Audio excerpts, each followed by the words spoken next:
I froze when I saw that picture. I was just scrolling through old folders on my laptop, looking for some photos to print for my son's birthday. I remember leaning forward, squinting at the thumbnails, trying to find something from when he was little. There it was, a shot of my wife, some guy I didn't recognize at first, and my boy. He was barely a year old then. They were in some park, probably on a sunny afternoon. She was smiling, that big bright look she used to have when life felt simple. The other man had a beard. He was carrying my son in the baby carrier I'd bought myself, the one I was so proud of because it kept our boy snug against my chest. They looked like a family. Not just random people in a park, but something warm, complete. I caught my breath. I just stared at that photo, and in my gut I knew this wasn't innocent. I tried to rationalize. Maybe he was a friend or a coworker. Maybe it was some picnic, a gathering, and I just wasn't there that day. But it didn't add up. There was something in the way he stood next to her. Something in the way she leaned into him, like they belonged together. I remember blinking hard, feeling a headache start to bloom at the base of my skull. My eyes flicked over to the date on the file, 6 years ago. The boy would have been 1. That was around the time I was busting my back working extra shifts, convinced we were building a future. But apparently she was building something else on the side. I tried to click away, but I couldn't. My hand hovered over the trackpad. For a second, I thought about deleting it, pretending I'd never seen a thing. But that image felt like a bullet. You can't unfeel a bullet once it goes through you. So I enlarged it, stared at their faces, at how comfortable he looked with my son clinging to his chest. That carrier was mine. I remember buying it at a department store and taking it home, excited to show her. I wanted to be that dad who walked around the neighborhood, my kid strapped against me, so he'd know my heartbeat from day one. But this guy, he had that same carrier, and the boy was pressed against his chest like it was the most natural thing in the world. My son, or so I believed. I felt a hollowness spread in my stomach. It wasn't rage yet. Just a quiet, sinking thing. I tried to recall any moment she might have mentioned someone else. Had there been signs? Little oddities, maybe a phone call at night, or a text message she tucked away. But I'd been naive. I'd trusted her. I'd married her because I believed in us. I thought she believed, too. I sat there, the laptop humming on the kitchen table, the fridge humming in the corner. Everything else was too still, like the universe was holding its breath. I closed the laptop. My hand shook a bit, but I managed to gently push it away. Then I stood up, paced to the sink. It's just a few steps from the table. My head felt like it was floating. I pulled out a stool we kept by the window, set it down next to the sink, and sat. I don't remember making any sound. No cursing, no crying. I just sank onto that stool and stared at the floor. Time blurred. Maybe I sat for 5 minutes, maybe 40. I know it was long enough for the light through the window to shift. The entire time, my mind was blank. I couldn't form a single coherent thought.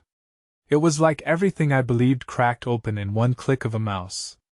I'd been so sure that boy was mine. From the day he was born, I was there. I held him in the hospital, cut the cord.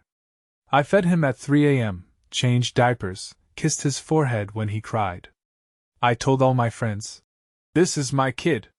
And here was a photo from when he was just a baby, her, with some other guy, looking like a real couple, smiling at the camera as if they had no secrets. Something in my chest felt tight, and I realized I was holding my breath. Finally, I forced myself to move. I stood, poured a glass of tap water, and drank it in one long swallow. My throat felt raw. I set the glass down, rinsed it, placed it upside down on the drying rack. Then I picked up the laptop again. I opened the folder, and I found more photos. Not many, just a few. But each one told the same story. Them on a blanket under a tree, him lifting the boy above his head, her clapping like it was the funniest thing in the world. They looked complete. A unit. And each image was dated around that time. I realized she must have hidden these in some corner of my computer, thinking maybe I'd never look there. Or maybe she just forgot. That stung more. Like my existence was so unimportant, she forgot to wipe away the evidence of them. I closed the laptop for good. I felt my jaw clench. I wanted to scream or break something, but that wasn't me.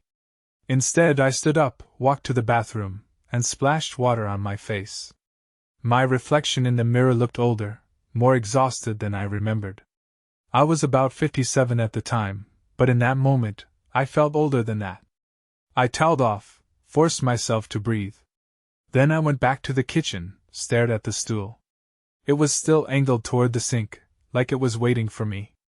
I sat down again. And then I just sat, listening to the hum of the fridge and the rattle of the air conditioner in the living room. Everything outside sounded so normal: cars passing, a dog barking, some kids playing. I felt completely alone. Eventually, I heard the sound of the front door. She wouldn't be home for hours, though. Turned out it was the wind pushing the latch a bit. I realized I was on edge, listening for every creak, every shift. I couldn't face her yet. I didn't have the strength to ask questions or demand answers. I didn't even know if I wanted her explanations. Part of me wanted to bury my head in the sand, pretend maybe I'd misunderstood. But those photos were clear.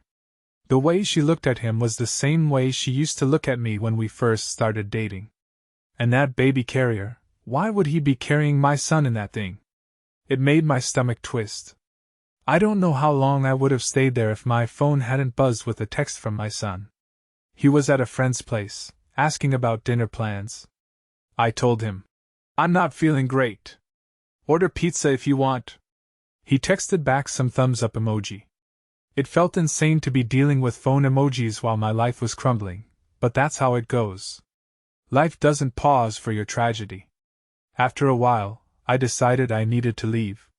The walls felt like they were closing in. I grabbed my keys, walked out to my truck, and just sat behind the wheel. The air smelled like cut grass and the pavement was warm under my feet. I looked at the house. A place I'd paid the mortgage on for years, thinking this was our safe haven. Thinking I was the head of a family. I started the engine, but I didn't drive anywhere special. Just circled around the block, then parked near a store, stared at the traffic on the main road. My phone buzzed again, my son, texting me something silly, or maybe it was just a meme. I looked at the screen and felt a sting behind my eyes. How could I even answer him normally now? I stayed in that parking lot, thinking about the day my boy was born. How I paced the hospital hallway, how I nearly fainted when the nurse told me to come in and help. I remember my wife's face was full of pain and joy. She grabbed my hand, and I felt like the luckiest man alive. I was never the type who believed in miracles, but that day felt like one. Now, in that truck seat, I thought about how maybe it was a lie from the start. Maybe she knew even then that the child might not be mine. And she still let me hold him with tears in my eyes, believing I was his dad. My phone kept buzzing with notifications, work, some spam, more texts from the boy. I turned it off. I needed silence. I watched dusk settle. Streetlights clicked on, glowing orange in the half-dark. Kids were still riding bikes, their silhouettes moving fast near the sidewalk. Someone walked past my truck with grocery bags, glancing at me like I was a creep. I probably looked like one, just sitting there alone, eyes blank. After a while, I drove back home. I parked in the driveway, saw the living room light on. She was back, no doubt. Probably fixing dinner, or sitting on the couch with the TV on. My heart pounded at the thought of walking in there. But I did. She asked how my day was, if I found the photos I needed for the birthday collage. I just said, "Yeah, I found some." Then I went straight to the bedroom, locked the door, and laid down on the bed. She knocked once or twice, asking if everything was okay. I said I was tired. She didn't press. Maybe she sensed something was off, or maybe she was used to me being worn out after work. I couldn't tell. I lay there in the dark, replaying that photo in my mind. The three of them holding hands in the park, the man with the baby carrier, my boy's face turned up at him like he was daddy. My chest felt heavy. I remember grabbing a pillow, pressing it to my face to block out everything. My breathing got shallow. I thought I might choke from how much anger and hurt was swirling inside me. But no tears came. I just stayed like that, pillow over my face, heart pounding, until I felt my body go numb. It must have been midnight when I got up and quietly slipped out of the bedroom. The house was dark. She was asleep on the couch. The TV was off. I walked to the kitchen, opened my laptop again. That photo was still there. I stared at it under the glow of the screen, took a slow breath, and saved it to a flash drive. I wanted to be sure I had it safe. Then I closed everything, turned off the laptop, and sat in the dark with the flash drive in my hand. I realized I was trembling. My hands were cold, even though the night was warm. I finally crawled back into bed, but I barely slept. My mind kept spinning, imagining all the possible scenarios. How long had she been with him? Did they laugh at me behind my back? Did he hold my boy at night, or read him stories? That last thought burned worse than any other. I'd spent countless nights reading Dr. Seuss books, pointing at the illustrations so my kid would learn his colors. If that man had done the same, I wasn't sure I could handle it. Around 4 a.m. I drifted off, the flash drive still on the nightstand, a silent reminder that my life just got flipped upside down. And the worst part? I had a feeling this was only the beginning. The next morning, I didn't say much. Just a quiet grunt when she asked if I wanted coffee. I pretended to look at the newspaper, flipping pages without reading. She headed out to work, gave me a short kiss on the cheek.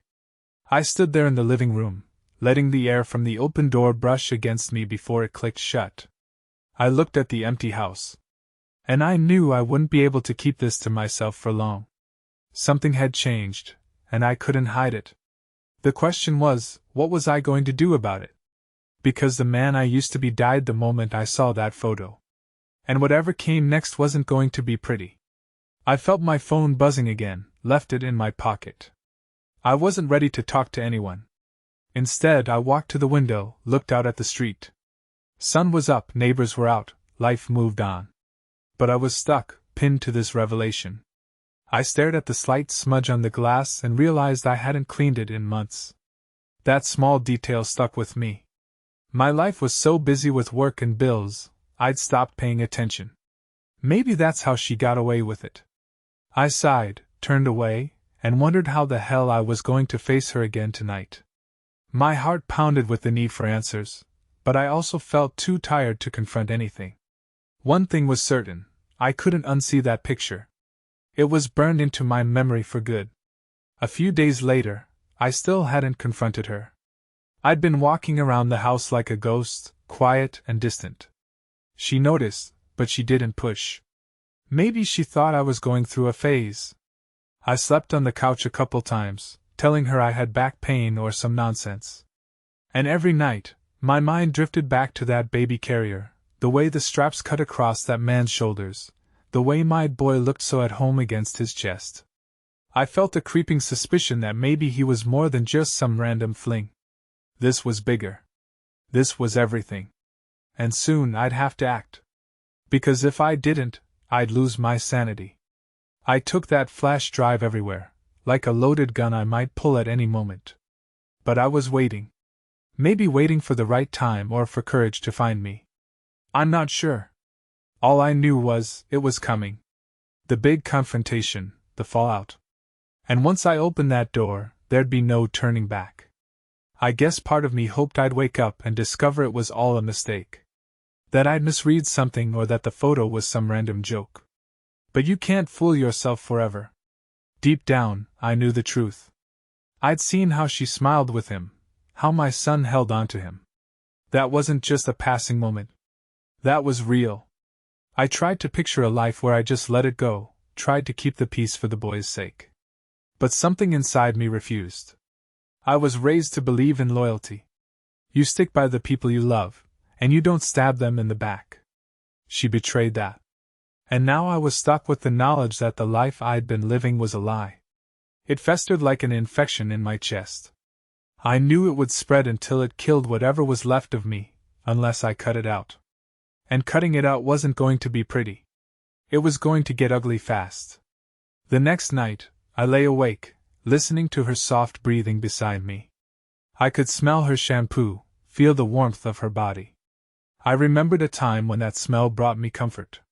Now it just made me sick. I turned away, stared at the wall. At some point, I realized I wasn't going to sleep. So I got up, went to the living room, and turned on the TV with the volume low. Static flickered. I found some late-night show, but I barely heard it. I was thinking about what I'd do the next time I saw her face in the daylight. How I'd demand the truth. How I'd lay that photo down in front of her, watch her eyes widen in panic or guilt or both. But then again, what if she lied? What if she tried to twist it? Would I even believe a single word she said? I doubted it. Because part of me didn't need her confession. The photo was enough. The question wasn't if she cheated. It was how long, how deep, and how many times did she look me in the eye and pretend everything was normal. I felt my heart beating like a drum. I turned off the TV, watched the screen fade to black, then sat there in the dark with the quiet hum of the refrigerator in the kitchen. This, I thought, was the calm before the storm. I stayed there until dawn, when the sky lightened just enough to outline the kitchen window. My wife stirred in the bedroom. I heard the bed creak, then her footsteps. She came out, hair messy, eyes half open. She asked if I'd been up all night. I lied, said I woke up early. She shrugged, scratched her head, walked to the bathroom. I realized I didn't feel anything for her in that moment. No tenderness, no anger, just numbness. That might have been scarier than rage. Because numbness means you're dead inside. And once you're dead inside, there's not much left to lose. When she left for work that morning, I watched her car pull out of the driveway. I waited a few minutes, then grabbed that flash drive and my keys. I was going to do something, though I wasn't sure what. But I couldn't keep sitting around, letting this rot inside me. One way or another, the truth was coming out. I didn't care about the consequences anymore. I just needed to face it head on, burn it all down if I had to. And in the back of my mind, I sensed this was the start of something final. Something that would split my life in two, before I knew, and after. There was no going back now. She didn't realize it, but that moment I walked out the door with that flash drive in my pocket, everything was about to break. And I wasn't even sure if I'd feel relief or more pain when it happened. All I knew was, I wasn't going to live in that lie anymore. And for the first time in days, I felt a glimmer of clarity. The storm inside me was about to unleash. And once it did, none of us would be the same. I drove off, leaving the house behind. The morning sun was in my eyes, making me squint. My knuckles were white against the steering wheel. In my mind, I kept picturing that photo, her, the bearded guy, and my boy. A part of me whispered that maybe he wasn't mine. Another part screamed that I was just being paranoid. Either way, it was too late. The damage was done. I waited outside her workplace for 2 hours that afternoon, parked in the lot, the engine off. My hands stayed on the wheel, gripping it so hard my joints ached. People came and went. I stared at the door. This was it. As soon as she stepped out, I'd have to confront her. No more waiting, no more silent nights. A tension built in my chest that felt like a spring wound too tight. I was ready to snap. And I had no idea what would happen when I did. She appeared at the exit, talking to a coworker. She was smiling. Then she saw my truck. Her smile faded. She said something to the coworker, then walked slowly toward me. I rolled down the window but didn't unlock the doors. She stopped by the passenger side. "What are you doing here?" she asked, her voice uneasy. I didn't answer, just tossed the printed photo onto the passenger seat, so she could see it through the window. Her face went pale. She tried to open the door, but it was locked. I looked at her through the glass. "Get in," I said. She hesitated, then moved around to the driver's side. But I opened the door and stepped out instead, pushing past her. My heart was pounding. I didn't speak. I just held the photo out so she could see it up close. She started to say something, but nothing came. Her eyes filled with tears. I dropped the photo at her feet. Then I turned, walked back to the driver's side, and got in. She reached for the photo, picked it up, tears streaking her cheeks. She tried to speak again, but her voice cracked. I felt a surge of something heavy in my chest, like a mix of rage and heartbreak, but it came out cold. I told her, "Go ahead and cry. It won't fix this." She reached for my arm, but I shoved her hand away. Not violently, just firmly. Enough to make it clear I didn't want her touch. Then I hit the gas and drove off, leaving her standing there in the parking lot. In the rearview mirror, I saw her collapse to her knees, clutching the photo. Part of me felt like I should stop, but I didn't. I just kept driving, hands trembling on the wheel.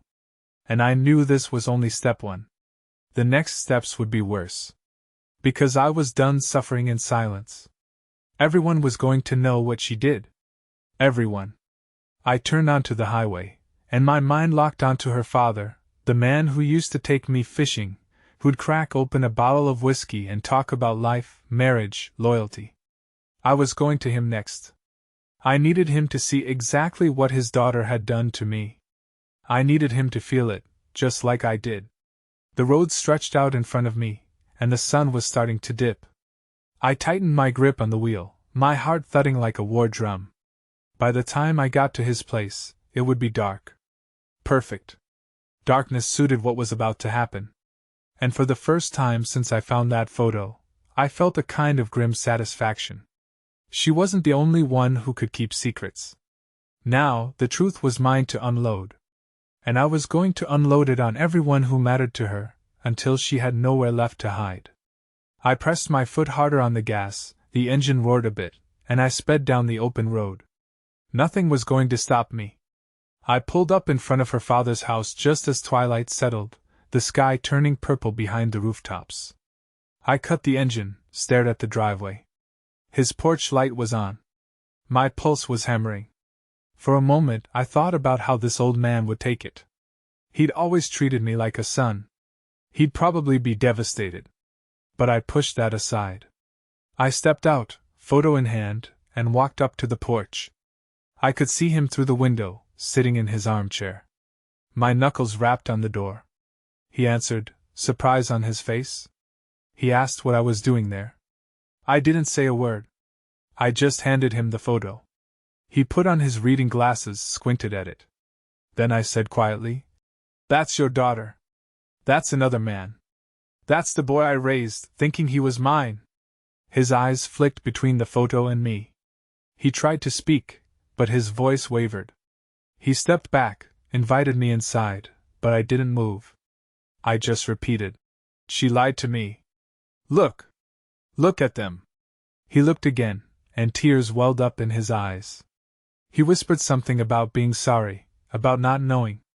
Then he asked if I wanted to come in, talk. I told him there was nothing to talk about. I said, "Your daughter betrayed me. She built a family with someone else while I was busting my ass for her, and that kid." He tried to put a hand on my shoulder, tears running down his cheeks. I backed away. "Keep the photo," I said. "Show it to your wife. Show it to anyone who thinks I'm the bad guy here." Then I turned and walked back to my truck. I didn't look back. I heard him calling my name, but I was gone. I left him there, photo in hand, tears on his face, the same way I'd left her in that parking lot. This was my version of justice. And I was just getting started. I drove off, ignoring the tightness in my chest. I knew I'd hurt the old man. But I didn't care. He was her father, after all, and I wanted her shame to spread. She deserved that. I'd spent too long being the fool, letting her live her double life. Now the tables were turning. And I wasn't going to show mercy. Not after that photo. I was shaking as I drove. Rage, heartbreak, whatever it was, it had me clenched in its grip. I felt tears threatening to form, but I swallowed them down. That was my wife's privilege, to cry. I wasn't going to give in to that. I was going to keep hitting her where it hurt, so she'd feel something close to what I felt when I saw that damn photo. And I knew exactly where to go next, her sister's place. Then our friends. Everyone who sat at our dinner table, who toasted us at our wedding. Let them see. Let them judge. Because I was beyond caring about social graces.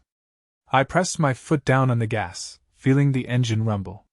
My phone was buzzing, probably her father calling, or maybe even her, but I let it ring. The night stretched ahead, and I was on a mission.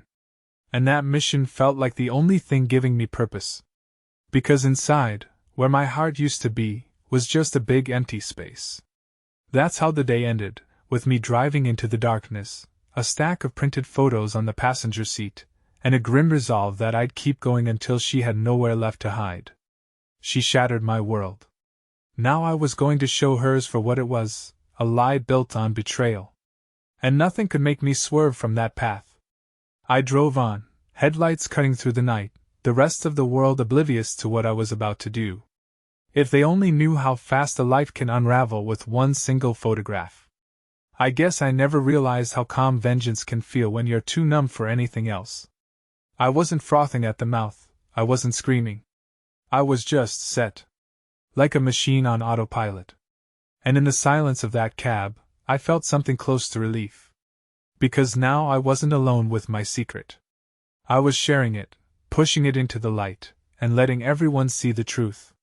It was cruel, maybe, but it was the only thing that made sense. And in the stillness of that moment, I believed it was the right thing to do. I drove through the night, and at some point, I stopped at a gas station. Bought a coffee, took a breath. My hands were still shaking. A teenage clerk gave me a look, probably wondering if I was some drunk or a guy on the run. I paid for the coffee, walked back to my truck. Before I started the engine, I stared at the phone. Missed calls. A text from her father, from her, from a friend. None from my boy yet. I exhaled, set the coffee in the cup holder, and started the engine. My next destination was her sister's place. It was going to be a long night, and I had a lot of photos to hand out. And by morning, there'd be no going back. I took a swig of coffee, bitter on my tongue, and pulled back onto the road. Step by step, I was burning down the life she thought she could hide in. Let her deal with the ashes. I sure as hell wasn't going to pick them up. I don't remember much else from that night. Just the headlights on the asphalt, and the beat of my own heart. But by the time I was done, most of the people who mattered in her life knew. They saw that picture, understood what it meant. Some of them tried to talk to me, tried to reason, said things like, "Maybe it's not what it looks like." I just shrugged. I didn't owe them an explanation. Let them figure it out. I'd done what I came to do. And as the sun crept up, I felt like a soldier returning from some battlefield, exhausted and haunted, but with a strange sense of purpose. Because I'd carried out my mission. And now, there was nothing left to do but wait for the fallout. When I finally got home that morning, the house was empty. She was gone. I didn't know where she'd gone, didn't care. I walked into the bedroom, collapsed on the bed, and fell into a deep, dreamless sleep. A part of me expected nightmares. But I was too spent, too hollow. I guess that's what heartbreak looks like when you're past the point of tears. It's just a silent, endless void. And in that void, I found a brief rest, not knowing that the real blow was still waiting for me, just around the corner. Because soon, I'd see those DNA results. And that would make everything so much worse than I even imagined. I woke up hours later, throat dry, head pounding. My phone was blinking with messages, missed calls. I turned it off, tossed it aside. None of it mattered. I had one thought in my mind, I'd done what I needed to do. But the next steps? That was going to tear open a whole new wound. Because if the boy wasn't mine, then who the hell was I? And if he was mine, then how would I live with the knowledge that he might have been part of this betrayal all along? The questions spun in my mind. I stared at the ceiling, took a deep breath, and waited for something, an answer, a sign, a breakdown. But all I got was silence. And in that silence, my soul felt like it was sinking in quicksand. I closed my eyes, letting the darkness behind my eyelids swallow me. I almost wished I could turn back time, unsee that photo, go on living in ignorance. But that wasn't me anymore. And even if I could, some twisted part of me knew it was better this way. At least now I knew the truth, or at least part of it. The rest was about to come crashing down, and there was no escaping it. I found out about the DNA results a week later. That week was a blur of half-slept nights and shaky days. I stayed out of sight, ignoring her calls, dodging the world. People from her side kept reaching out, but I didn't care. My mind was locked on one thing, whether my son was really mine or not. I still called him my son, because for 6 years, that's what he'd been. But the doubt was like a parasite in my head. When the envelope came, I was holed up in that same old house, half-packed boxes around me. I'd started throwing my clothes into suitcases. Didn't know where I'd go, just knew I couldn't stay. I opened the envelope with shaking fingers. The official language was cold. Probability of paternity 0%. A simple statement that shattered my last bit of hope. I stared at the paper, reading it over and over, even though the meaning was clear as day. He wasn't mine. I never should have signed those birth forms in the hospital. I never should have let myself believe in something so precious without question. But that's what love does. It blinds you. I stood there in the quiet living room. Light filtered through the curtains, highlighting the dust motes in the air. I must have read that line a dozen times. Probability of paternity 0%. It repeated in my mind like a broken record. For a moment, I felt nothing. Then it was like someone reached into my chest and ripped my heart out. I staggered back, nearly lost my balance. I grabbed the arm of the couch to steady myself. My breath came in ragged gulps. 6 years? I'd been a father for 6 years. I taught him how to ride a bike, how to tie his shoes, how to say, thank you, and please. I was there for every fever, every nightmare. He'd call for me. Daddy. In the middle of the night, and I'd come running. But the document in my hand said I was no one to him. A stranger. And worse yet, she knew. She must have known from the start that there was a chance I wasn't the father. She looked me in the eye, let me bond with that boy, all while carrying this secret. I felt a wave of anger so intense I thought I'd smash the coffee table. But it died as quickly as it came. Instead, I sank onto the couch, the paper trembling between my fingers. Memories flickered through my mind like an old slideshow. His first steps in the living room, his second birthday with chocolate cake smeared all over his face, the way he'd cling to my leg when he was scared to go to kindergarten. All of that was a lie? Or was it real? Because it felt real enough at the time. But the letter in my hand said otherwise. I don't know how long I sat there. Could have been minutes, could have been an hour. The phone buzzed on the coffee table. I glanced at the screen. It was her again. I let it ring, then picked it up and turned it off. I couldn't hear her voice right now. I couldn't deal with more lies or half-truths. I thought about calling my boy, but what would I say? Hey, guess what, you're not mine. That'd only traumatize him, and it wasn't his fault. It was hers.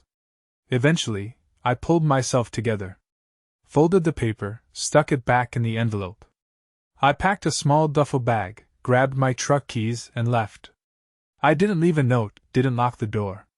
Let her figure it out. I didn't care. I just needed to get away. That led me to a cheap motel on the outskirts of town. Musty carpets, flickering lights, an ancient air conditioner that rattled all night. It suited my mood perfectly. I paid for a week in cash, told the clerk not to bother me unless the place was on fire. The next few days, I barely left that room. I stared at the stained walls, the cheap art prints, the buzzing neon from the gas station across the street. I drank from the vending machine, ate stale snacks, and tried to sleep whenever I could. But mostly, I just lay there, replaying every moment with that boy, trying to figure out where I went wrong. Maybe I was a fool from the start. Maybe I was so desperate to have a family that I never considered the possibility she was lying. On the third day, my phone, still off, started flashing with missed calls. I turned it on for a moment, and messages came flooding in. I caught a glimpse of one from her father. Please call me, son. We need to talk. I turned it off again. He wasn't my father anymore. Not after what his daughter did. The next morning, a knock came at my motel door. I looked through the peephole, saw no one I recognized. Probably housekeeping. I ignored it. They knocked again, then left. I exhaled. Time was meaningless there. The sun would rise and set, but inside that crappy room, it was always a dull, fluorescent gloom. I found myself drifting into half-lucid dreams about the day the boy was born, how I'd held him in the hospital, tears in my eyes, telling everyone I was the luckiest man alive. I'd never forget how tiny he was, how his little hand curled around my finger. That was the moment I gave my soul away. And that was the soul she ground into dust. One afternoon, I decided I couldn't hide forever. I needed answers, but not from her. I needed to do something that made me feel like I was in control, even if it was just for a minute. I rummaged through my duffel, found the name of the guy I suspected was the father. I'd come across it somewhere in her emails years ago, but never thought much of it. Now it burned in my brain. I wanted to look him in the eye. I wanted to hear his version. Because I didn't trust a single word out of her mouth. I drove to the address I had. It took me out of town, near some strip malls and auto shops. My hands were clammy on the wheel. I parked outside a diner, checking my phone for the address again. My heart pounded. This might be the guy from the photo, or maybe it was some old friend. But I had a hunch it was him. Sure enough, after a bit of asking around, I found out he worked at a nearby repair shop. My stomach twisted. I stopped by the repair shop, tried to appear casual. The smell of grease and tires hit me. A couple guys in overalls asked what I needed.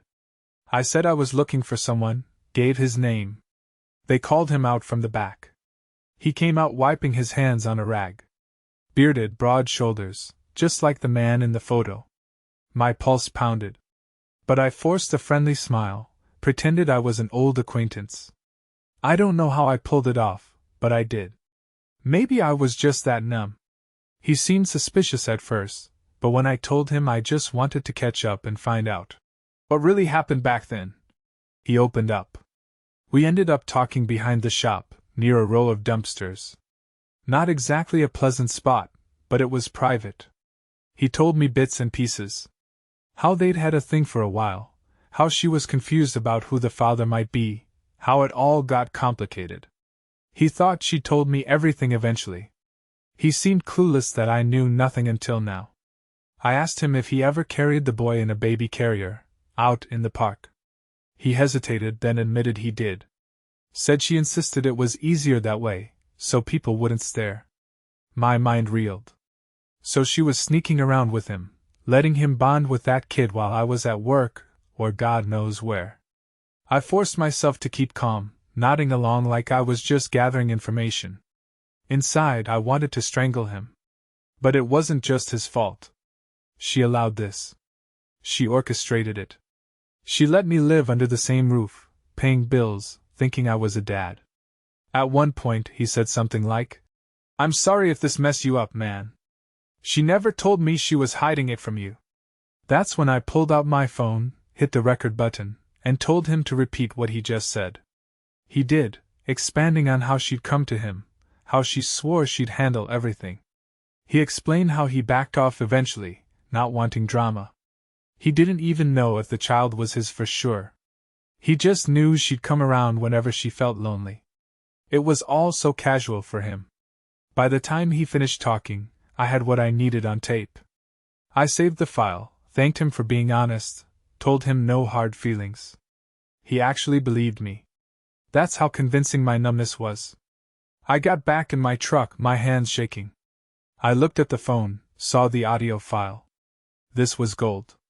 This was the proof I could use in court, the proof that would blow up in her face if she tried to claim anything. She'd probably want alimony, child support, whatever. But with this, and the DNA test, I could destroy any chance she had of taking another dime from me. And that felt like a relief. Because the only thing I had left was the urge to see her pay. I wanted her to suffer. I wanted her to lose everything, just like I lost my dream of being a father. I sat there in the parking lot for a while, staring at the steering wheel, feeling that cold satisfaction wash over me. She was done. Legally, financially, done. That was the closest thing to peace I'd felt in weeks. But along with that came a sense of emptiness. Because after I ruined her, what then? I had nothing left. I wasn't a husband, wasn't a father, wasn't anything but a bitter man in a truck, gripping a phone like it was some kind of weapon. And maybe that's exactly what it was. I headed back to my motel, a plan forming in my mind. I'd file for divorce, present the DNA test and the recording, and push for no custody, no support, no claims from her. In fact, I'd demand she repay me for the years I spent providing for a child that wasn't even mine. I wasn't sure if that was possible legally, but I'd sure try. Even if I didn't get a cent, the humiliation alone would be enough. She'd have to face the court, face her own lies. I pictured the look on her face, and I felt a twisted satisfaction. That night, I slept a little better. The neon from the gas station still flickered, the AC still rattled, but I had a purpose again. I was going to drag her through the mud. And maybe then, I'd feel some measure of closure. I hoped so anyway. Because the alternative was letting the pain consume me until I disappeared. And I wasn't going to let her have that power. I'd already lost too much. The next morning, I called a lawyer I'd heard about from a friend, set an appointment. Then I checked out of the motel and drove off, not really sure where I was heading next. But I knew I couldn't hide in that little room forever. I needed to see this through. My phone buzzed again with her messages, but I ignored them. I was done talking. Let the lawyers handle it. At some point, my stomach growled, reminding me I hadn't eaten anything decent in days. I pulled into a diner, ordered eggs and toast, barely tasted it. Everything felt like cardboard in my mouth. But at least it was something. I sipped coffee, stared at the people passing by. Ordinary folks going about their lives, oblivious to the storm inside me. I envied them. They probably had no clue how one photograph could blow up a person's entire world. After breakfast, I got back in the truck, checked my watch. I had time before the lawyer meeting, so I just drove around aimlessly, letting the miles roll under me. The streets felt both familiar and strange, like I didn't belong there anymore. I was disconnected from the life I used to know. Friends, neighbors, routines, they all seemed pointless now. The only thing driving me forward was the need to see her pay for what she did. By the time I arrived at the lawyer's office, I was calm, collected. I walked in, shook hands, explained my situation in brief. The lawyer's eyes widened when I mentioned the DNA test, the recordings. He nodded, scribbled notes, asked questions. I answered as best I could. He said he'd get started right away, file the papers, request an emergency hearing. I felt a grim satisfaction as I wrote him a retainer check. This was my final stand against her. And I was more than ready for it. Walking out of that office, I breathed in the afternoon air. It smelled like cut grass and pavement after the sun. I glanced up at the sky, realized it was a beautiful day. I almost laughed at the irony. My life was in shreds, but nature just carried on as usual. The world didn't stop for my heartbreak. It never does. I got back in my truck, started the engine. My phone buzzed again. This time, I looked at the screen.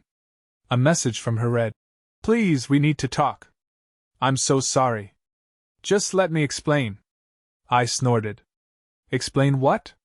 That she'd lied for 6 years? That she stole fatherhood from me?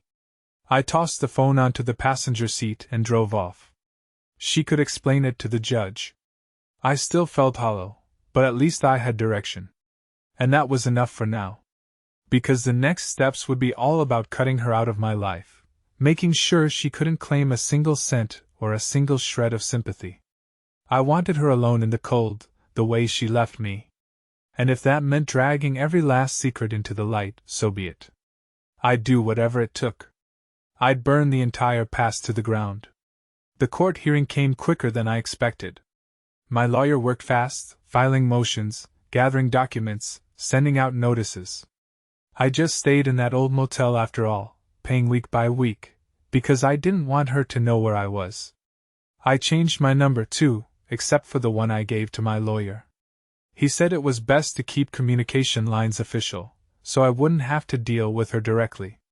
I agreed. In the meantime, I found a job in a nearby marina, doing odd maintenance on boats. I wasn't a skilled mechanic, but I could handle basic repairs. The pay was lousy, but it kept my hands busy. I needed that. Otherwise, I'd just sit in that motel staring at the walls, letting rage and sorrow eat me alive. At night, I'd drive around sometimes, end up in some dive bar, nursing a beer. I wasn't looking to get wasted, just quiet the noise in my head. The bartenders didn't bother me much, and the other patrons usually kept to themselves. Sometimes I'd sit there, phone in hand, scrolling through pictures of the boy. Old photos, the ones I took when he was a toddler, a preschooler, a kindergartner with a missing tooth. Tears never came, but a deep ache settled in my chest. I'd watch a short video of him playing with a toy truck on the living room floor, calling me, "Daddy, Daddy, watch me!" My voice in the background, laughing, saying, "Good job, buddy!" It all felt like a dream now. On the day of the hearing, I showed up in a cheap suit. My lawyer met me at the courthouse steps, gave me a nod. We walked in together, took our seats. She was there, sitting at the other table with her own lawyer. I avoided eye contact. The judge came in, the clerk rattled off the case details. My heart pounded, but I kept my face stoic. This was business. The hearing itself was about custody and support. She wanted me to pay child support, claiming that I was listed on the birth certificate, so legally I was the father. My lawyer presented the DNA test results, then played the recording from the lover. The judge listened, his expression growing stony. She looked humiliated, tears in her eyes. At one point, she tried to defend herself, saying she didn't know for sure who the father was, that she only lied because she was scared. But the judge didn't seem sympathetic. The evidence was clear. I wasn't the biological father, and she deliberately withheld that fact from me.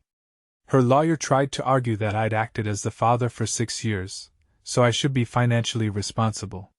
But my lawyer countered with proof of her deception.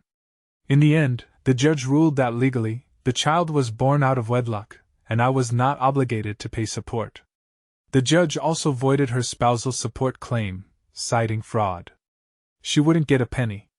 Nothing from me, no alimony, no child support, no share of the assets beyond what the law strictly allowed for splitting the house. But I'd already put the house up for sale, and the judge decided that the arrangement needed further negotiation. So there'd be another hearing for the property settlement. Still, the main point was clear: she was cut off. Her face was pale, her hands shaking as the judge gave the ruling. My lawyer patted my shoulder, a silent congratulations. I glanced at her, saw her mouth opening and closing like she wanted to say something. But I stood up, turned my back, and walked out before she could speak. Outside, the air felt brisk. I inhaled, feeling a weight lift off my chest. The fatherhood claim was off my back. She wasn't going to drain me dry. There was no real satisfaction in it, though, just a cold sense of finality. I wanted revenge, and I got it. But it wasn't like it erased the memories or the pain. My lawyer mentioned we'd have to finalize the divorce, and there might be a fight over the house or any savings. I told him I didn't care. I didn't want that house, anyway. Let her have it if she wants. He said it'd be best to negotiate a quick sale so she couldn't keep me tied to it. I just nodded, told him to handle it. After that, I disappeared. I didn't show up at the old job, didn't talk to old friends. Most of them had sided with her or stayed neutral. I didn't need that drama. I packed my stuff, threw it in the back of my truck, and drove out of town. I found another motel in another county. I tried not to think about what she was doing or how she was dealing with the aftermath. Maybe she was begging her father for help. Maybe she was crying to her sister. Not my concern anymore. In those weeks, I felt like a ghost. No contact with anyone except my lawyer. I kept my phone on silent. The only calls I answered were about the court or the sale of the house. I signed papers electronically, never showed up in person. I rented a small storage locker for the few possessions I cared about, some tools, clothes, that sort of thing. Everything else, I left behind. Let her deal with it or sell it. Didn't matter to me. Eventually, we got the final decree. The marriage was over. The house sold. She got very little. I cut ties with everything, closed my bank accounts, and started fresh with a new checking account. Changed my last name, too. That was a process, but I pushed it through. I didn't want any trace of her or that life. I was determined to erase it all. Except, I couldn't quite erase the boy from my mind. For 6 years he'd been my son. Even now, writing him off felt like I was cutting off a limb. But what was I supposed to do? I wasn't his father. He wasn't mine. She'd made sure of that. And so, I told myself, he's better off without me. Maybe that was a lie, but it helped me cope. Because how could I keep seeing him, knowing he wasn't my flesh and blood? Knowing his mother had played me for a fool? Maybe some men are bigger than that, but I wasn't. It hurt too damn much. So I turned my back. I moved states, ended up in a trailer park near the coast. It wasn't glamorous, but it was cheap. I found work fixing boats, scraping barnacles, patching fiberglass. Hard labor that kept my mind and hands busy. At first I drank too much. But after a while, I realized that led nowhere. So I cut back, just enough to take the edge off some nights. I didn't date, didn't make friends. I kept to myself, living day to day. Months turned into years. The emptiness stayed with me, but it dulled over time. I learned to be alone. I'd wake up early, watch the sun rise over the water, then head to the docks. The smell of salt and diesel became my routine. Some of the other guys there tried to chat me up, see if I wanted to grab a beer after work. I usually declined. They called me private or antisocial, but I didn't mind. The less I talked, the less I had to explain. Sometimes, at night, I'd open my old toolbox and find the photo I kept. Not the exact same print I threw at her, but a copy I made. It was the same snapshot, her, the bearded man, and my boy in that baby carrier. I have no idea why I kept it. Maybe because it reminded me how much I lost. Or maybe I needed the pain to stay grounded, to remind myself I was still alive. I'd stare at it, that forced smile on his face, her bright grin, the baby's curious eyes. It hurt every time. But I never tore it up or threw it away. Maybe because I wanted a reminder that trust can be broken in an instant. That if I ever got close to another person, I might end up in the same nightmare. So I held on to it as a warning. And the years passed. I'd see families walking along the docks sometimes, a dad holding his kid's hand. It made me ache. But I'd just look away, focus on my work. I told myself I was free now, no obligations, no one lying to me. But freedom without purpose can feel a lot like loneliness. And I was lonely, even if I wouldn't admit it out loud. I remember once, a woman came by the dock asking if someone could fix her boat engine. She was friendly, maybe flirting a little. I helped her out, but kept my distance. I guess she sensed I wasn't interested in small talk. She thanked me, left. I watched her drive off. A part of me thought, maybe in another life, I could have tried again. But not this life. This life was broken. On my 63rd birthday, I realized I hadn't spoken to anyone outside of work in weeks. I'd come home to my trailer, crack open a beer, watch the sunset, then maybe doze off in front of a cheap TV. That was my routine. No phone calls, no visits.